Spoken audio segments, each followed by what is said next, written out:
कनेना खंड के गांव रामबास की बेटी कशिश यादव ने एनडीए परीक्षा उत्तीर्ण करके 109वीं रैंक प्राप्त करके भारतीय नौसेना में लेफ्टिनेंट परमानेंट कमीशन ऑफिसर के पद पर चयनित होकर क्षेत्र का नाम रोशन किया। यहां पहुंचने पर स्कूल की तरफ से कशिश का डीजे बाजे के साथ जोरदार स्वागत किया गया और क्षेत्र के अनेकों गाँवों के अंदर दौरा किया गया और स्कूल के अंदर पहुँचने पर स्कूल प्राचार्य ने भव्य स्वागत किया। इसके बारे में उनका क्या कहना है सुनते हैं। बेटे क्या नाम? मेरा नाम कशिश है। कशिश, कौन सी उपलब्धि आपने हासिल की है? सर अभी मेरी एनडीए के अंदर एआर 190 आई थी और अभी मेरी नेवी के अंदर आईएनए एकेडमी में ज्वाइनिंग है। कहाँ से आपने शिक्षा ग्रहण की? सर मेरी पूरी स्कूलिंग एसडी स्कूल से हुई थी। मैं फर्स्ट क्लास से एसडी स्कूल में पढ़ रही हूँ। किस प्रकार की यहाँ शिक्षा देते हैं? सर यहाँ पे मैं कहूँगी कि यहाँ पे सब फैसिलिटीज़ हमें प्रोवाइड की जाती है।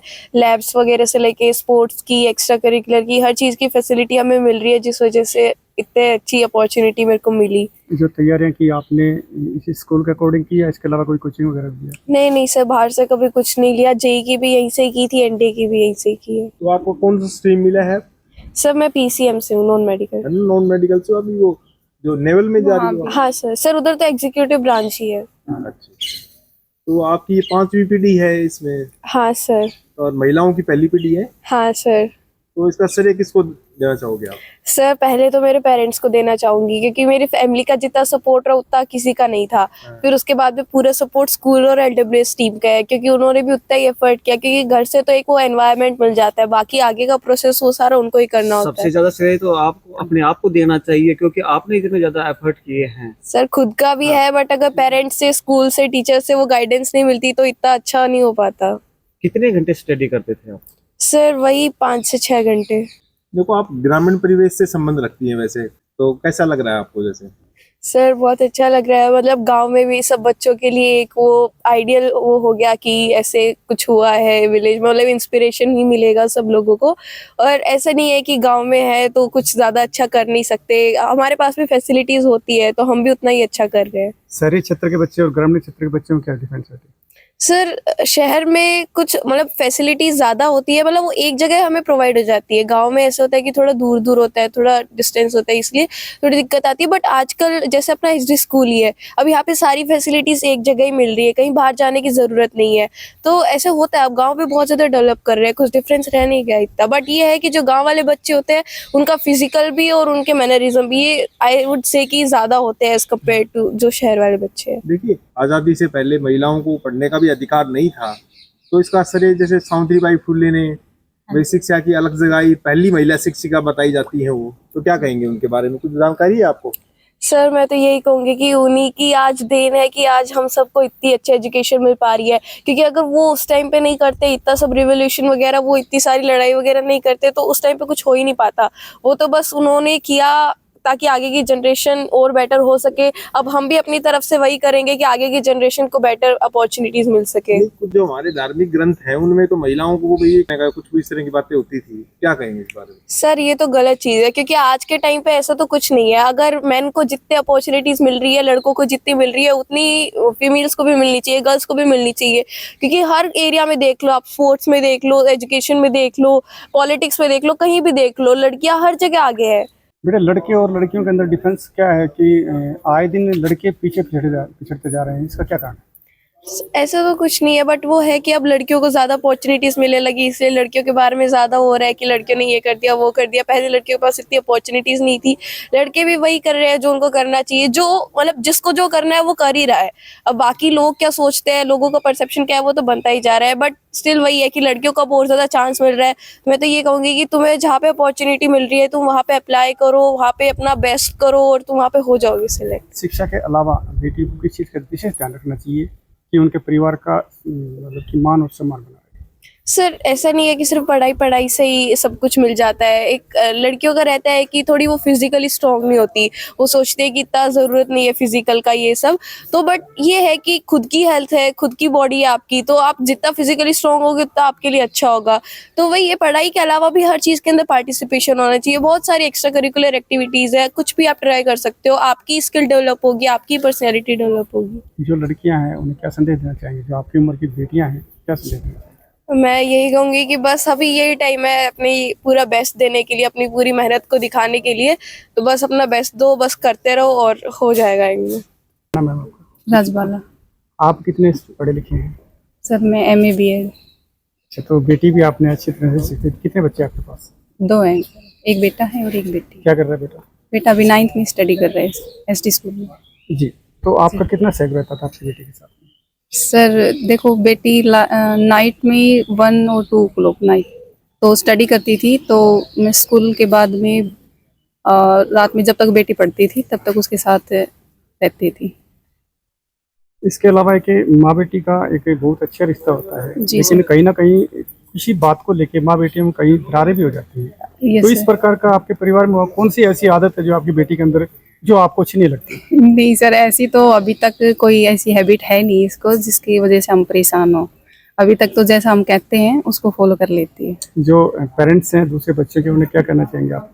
सर मैं तो यही कहना चाहूँगी कि बच्चे जो जिस वे को चुन रहे हैं, जहाँ उनको जाना है उसमें उनकी मदद करें और उनकी जहाँ कमजोरियाँ हैं उनको जानने की कोशिश करें और उनको दूर करने की कोशिश करें। जो पेरेंट्स अपनी बेटियों पे रोक लगाते हैं बाहर जाने के लिए, जी सर। हालांकि ऐसा नहीं है, जी सर। फिर भी कुछ पेरेंट्सों की सोच छोटी होती है, जी सर। उनके बारे में क्या कहेंगे?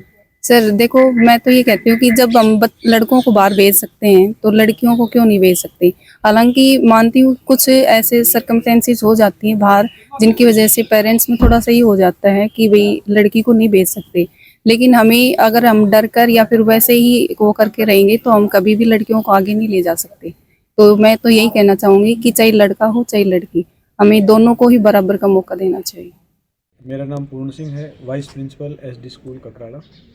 आज आपके विद्यालय में रोड शो का कार्यक्रम रहा और जिसमें आपके विद्यालय की बेटी कशिश ने भारत ऑल इंडिया 29 रैंक प्राप्त करके गर्ल्स कैडर में, और अभी केरला में इंडियन नेवी एकेडमी ज्वाइन करेगी। और आगे मैं चाहूँगा कि सर 2 विद्यार्थी और आपके क्लासरूम से हैं, उनके बारे में मेरे साथ हैं, हमारे डायरेक्टर हैं नरेंद्र जी। जी नमस्कार सर। जैसा सर ने बताया, आज के लिए इससे पहले 2 बच्चे जिनका 22 दिसंबर को ज्वाइनिंग हो गई है, तो दोनों बच्चों का इसी प्रकार से हमने रोड शो किया और वो दोनों बच्चे अपनी ट्रेनिंग पे जा चुके हैं। आज जो है ये बच्ची जो सर बता रहे हैं कशिश, इसको 12 जनवरी को जाना है। तो आज का जो रोड शो रहा हमारा, वो एक मुख्य रूप से एक उद्देश्य था कि प्रत्येक बच्चा उस बेटी से प्रेरित हो और जिस प्रकार से हमें लगता है कि भाई इस प्रकार की अचीवमेंट जो है काफ़ी मुश्किल हो जाती है, तो वो महसूस करे कि जब हम एक निश्चित दिशा में काम करते हैं, एक निश्चित उद्देश्य के साथ काम करते हैं, तो हम बड़े से बड़े मुकाम को आसानी से प्राप्त कर सकते हैं। और इसी कारण से आज का जो रोड शो है बहुत ही अच्छे तरीके से जो है पूरा किया गया है। सर मैं एक बताना चाहूँगा एक पॉइंट आपको जी। ये जो बच्चे हैं इन्होंने मई में परीक्षा दी थी, बोर्ड परीक्षा, और अभी बोर्ड परीक्षा के साथ साथ ही इन बच्चों ने NDA का एग्ज़ाम दिया, रिटर्न क्वालिफाई किया, और क्लासरूम के साथ साथ ही हमने SSB की तैयारी की और अभी इन बच्चों ने ज्वाइनिंग की है। तो एक हमारे स्कूल की सबसे अच्छी बात है कि वो नीट हो या NDA की बात हो, क्लासरूम से ही बच्चा तैयार होता है, कोई कोचिंग सेंटर में नहीं होता। और आप देखेंगे कभी हमारे कार्यक्रम असेंबली में होते हैं, मॉर्निंग असेंबली, बच्चों के बीच से बच्चा जाता है सम्मानित होते हुए, तो बच्चा कहता है कि ये बच्चा हमारी क्लासरूम में हमारे बीच ही पढ़ता है। ये खास बात है सर। सर मेंटली प्रेशर भी बहुत ज़्यादा होता होगा बच्चों पे? नहीं सर, मेंटली प्रेशर वहाँ क्रिएट होता है जहाँ आप बच्चे को मशीन बनाते हो। स्कूलिंग एजुकेशन ऐसा पार्ट होता है, यदि आपने उसको एक सिस्टमेटिक तरीके से पढ़ाया तो बच्चा 6 से 7 घंटा स्कूल पढ़ता है, उसके बाद पेरेंट्स के पास घर जाता है और पेरेंट्स बहुत बड़ा काउंसलर होता है, और बच्चा जब स्कूल में आता है तो बिल्कुल फ्रेश होकर आता है। कोचिंग सेंटर्स की तरह नहीं होता है, 24/7 बच्चे को उसी माहौल में रखा जाए। सर कशिश से हमने बात की, उनसे पता चला कि रात के 1 बजे तक स्टडी करती थी। जी हाँ, बेटी का सर देखो सेल्फ स्टडी बच्चे की आपके विद्यालय में एक बहुत बड़ा पार्ट है कि बच्चे को इस एंगल से तैयार किया जाता है, उसके अंदर रुचि तैयार की जाती है। और उसके बारे में मैं चाहूँगा कि सर बताएं एक बार हमारा जो कैरियर काउंसलिंग सेक्शन है उसके बारे में। इसमें मुख्य रूप से क्या होता है कि सर हमारा जो करिकुलम है वो काफ़ी स्ट्रॉन्ग है, हमने वर्ल्ड लेवल के करिकुलम को लेकर चले हैं, और इससे जो बच्चे की जो क्वेश्चनिंग स्किल है उस पर कंटिन्यू फोकस होता है। ये ऐसा क्यों है, ये किस लिए होता है, इसके पीछे रीजन क्या है। और जब बच्चा इस प्रकार से समझता है, सोचता है, तो उसके लिए पढ़ाई बोझ न होके एक रिसर्च बन जाती है कि मैं इस काम को मुझे इसलिए करना है। तो जैसा आप बच्चे ने बताया कि वो 1 बजे तक पढ़ती थी, वो 12 बजे तक पढ़ती थी, तो निश्चित रूप से सही है, लेकिन वो एक बर्डन नहीं था कि मुझे ये याद ही करना है, मुझे ये सॉल्यूशन ही करना है, बल्कि नहीं, उसने उस चीज़ को इस तरीके से लिया कि हाँ, आसानी से मुझे इस कार्य को आज पूरा करना है, ये मेरा अपना कार्य है। और प्रत्येक बच्चा इसी तरह से ही अपने काम को करता है। हम नियमित रूप से कैरियर काउंसलिंग करते हैं, बच्चे की रुचि क्या है, और जिस प्रकार से बच्चे की रुचि को ऑब्जर्व किया जाता है उसी अनुसार ही उसको एक प्लेटफॉर्म देते हैं। कि जैसे ये बच्ची है कशिश, मुझे याद है कि इसका यूकेजी में एडमिशन हुआ था यहाँ पे, तो उस समय से ही जब ये 5th क्लास तक थी तो इनका अपना एक डिसाइड हो गया था कि सर मुझे जो है ना एक ऑफिसर के रूप में आर्मी में जाना है। ऐसे ही दोनों बच्चे हैं, ये भी यूकेजी पहली क्लास से यहाँ पे एडमिट हुए थे। तो इस प्रकार से जो है प्रत्येक बच्चे को उसकी एक निश्चित जो है वो क्या सोचता है उसके अनुसार ही प्लानिंग होती है, उसको आगे बढ़ाया जाता है। जी सर, अकेला पार्ट आपका सिर्फ एनडीए का पार्ट नहीं है। एनडीए के साथ साथ आपके नीट के अंदर भी आपको बच्चे मिलेंगे। आपने देखे होंगे हमारे पास यहाँ कोई ऐसी साल नहीं जाती क्लासरूम से नीट का बच्चा नहीं जाता, और वो भी एम्स में। All India rank 30, all India rank 4 आपने क्लासरूम से दी है। ऐसे हमारा जेई का सेक्शन है, और अगले सत्र में हम आपको क्लेट और सीयूटी के पार्ट्स में भी आपको अच्छे रिजल्ट हम देने का प्रयास है। तो आपके साथ वो रिजल्ट भी रहेंगे सर हमारे। विकास यादव है और मैं इंडियन नेवी से हूँ। अभी मैं रिटायर हो चुका हूँ, retired as a senior GTO. Basically हम पहले मैं सिलेक्शन कमेटी में था जहाँ पे हम ऑफिसर्स को सेलेक्ट करते हैं, और बहुत ही मेरे को प्राउड फील हुआ आज का इवेंट देखने के बाद कि कैसे स्कूल में एक साथ आप बच्चे जब काम करते हो एक ही स्कूल से। जनरली आप प्राइवेट संस्था में इतना पाओगे नहीं कि एक ही स्कूल से 3-3 ऑफिसर्स का निकलना, और वो भी तीनों सर्विसेज का, आर्मी, नेवी, एयरफोर्स। आज कशिश का, इस बच्ची का जो ज्वाइनिंग लेटर भी आ गया, अभी ये 12 को ज्वाइन करने वाली है इंडियन नेवल अकेडमी, और ये ट्रेनिंग के बाद शी विल बिकम ए सब लेफ्टिनेंट। सेम वे 2 और बच्चों ने जिन्होंने ज्वाइन किया है, वो Jatin, he has already join NDA, वो एयरफोर्स के लिए गया है। एक छविकांत लड़का है जो आर्मी के लिए गया हुआ है। सो आई थिंक ये स्कूल का एक बहुत ही बड़ी उपलब्धि है। हमने 2 साल पहले स्कूल के साथ काम करना स्टार्ट किया, जहाँ पे हमने बच्चों को 11th क्लास से ट्रेन करना स्टार्ट किया। अभी तो 9th से भी स्टार्ट कर दिया है, क्योंकि बच्चा रिटर्न तो क्लियर कर लेता है, लेकिन सबसे बड़ी चीज़ है एसएसबी। बेसिकली जो इंटरव्यू का जो पार्ट है, जो 5 दिन का प्रोसेस है, उसको आप ऐसे नहीं कर सकते कि आपने कुछ जादू किया और 2 दिन में चेंज कर दिया। उस बच्चे की पर्सनैलिटी पे काम करने के लिए थोड़ा टाइम लगता है, आपको स्टेप बाय स्टेप चलना पड़ता है। तो स्कूल में वही प्रोसेस किया कि किस तरह से बच्चे की पूरी मतलब एक होलसम पर्सनैलिटी पे काम किया जाए, चाहे उसकी कम्युनिकेशन स्किल है, पब्लिक स्पीकिंग है, कैसे बोलना है, उसकी पॉजिटिव साइकोलॉजी की किस तरह से सोचना है, किस तरह से चीज़ों को देखना है, कैसे रिस्पॉन्सिबिलिटी लेना है, प्लस इस सब के साथ स्पोर्ट्स भी है, आपकी हॉबीज़, इंटरेस्ट, मतलब हर चीज़ पे इस तरह से यहाँ पे काम किया गया। आई थिंक उसका रिजल्ट देखने को मिला। I am feeling so proud about it कि फाइनली हम जिस चीज़ के लिए काम किया, जिस चीज़ के लिए पेरेंट्स ने बच्चों को यहाँ पे रखा हुआ था, बच्चा जिस ड्रीम को लेके स्टार्ट कर रहा है, वो जब आपको उसको देखते हो रिजल्ट में कन्वर्ट होते हुए, तो बहुत अच्छा लगता है।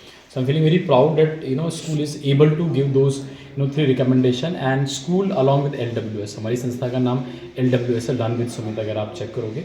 वैसे तो हम बहुत रिकमेंडेशन देते हैं अगर हम किसी भी एसएसबी की बात करोगे। दिस टाइम एनडीए, एक एनडीए फन 55 कोर्स जिसके लिए बच्ची जा रही है कशिश अभी, इसमें हमने 127 से ज़्यादा 127 से ज़्यादा रिकमेंडेशन दिए हैं। टोटल वैकेंसीज एक कोर्स में जनरली 400 होती हैं, उसमें से मतलब ये मान लो 100+ कैंडिडेट तो हमारे इंस्टीट्यूट से जा रहे हैं, लेकिन किसी भी स्कूल से, एक ही स्कूल से इतने बच्चे देना एक अपने आप में बहुत बड़ी उपलब्धि है। तो जो LWS है उसने SD में काम किया है, दोनों संस्थाओं ने मिलके एक बहुत ही अच्छा यहाँ पे माहौल तैयार किया है। If you go through it, इसका मतलब ऑनलाइन भी काफ़ी कुछ दिखाया गया है, but the way we carry out training, hostels का कैसा माहौल है, कैसे करते हैं, या बाकी क्लासेस कैसे करते हैं। अगर किसी को कई बार होता है कि कोई बच्चा वीक है किसी एक पर्टिकुलर सब्जेक्ट्स में, तो उस चीज़ को लेके थोड़ा बैठ जाता है, तो कैसे उन पर्टिकुलर चीज़ों पे भी यहाँ पे काम हो रहा है। और combinedly when you see the result, I think it is wonderful thing, and I am sure if you are watching it as a parent, या आप किसी के माँ बाप हैं, भाई बहन हैं, या खुद student watching this video, I am just want to say one thing, believe in yourself. खुद पे यकीन करना है, अपना एक रूटीन बनाना है, और एक सही माहौल बहुत ज़रूरी है, क्योंकि सबसे ज़्यादा इम्पैक्ट उस माहौल का पड़ता है। अगर आपके आसपास का माहौल ऐसा है, एंड अगर आप मुझसे पूछोगे सक्सेस का सबसे बड़ा श्रेय मैं देना चाहूँगा, तो मैं उस एनवायरनमेंट को देना चाहूँगा जो स्कूल के अंदर एक माहौल बना। अगर आप इसको अपने घर पे भी मेंटेन कर सकते हैं, तो I think this is nothing which can be better than this. तो आप कहीं भी क्रिएट कर सकते हो। You follow these things, follow your dream, and I am sure one day you will also get what you deserve, be it armed forces or any other career academy. जय हिंद, जय भारत।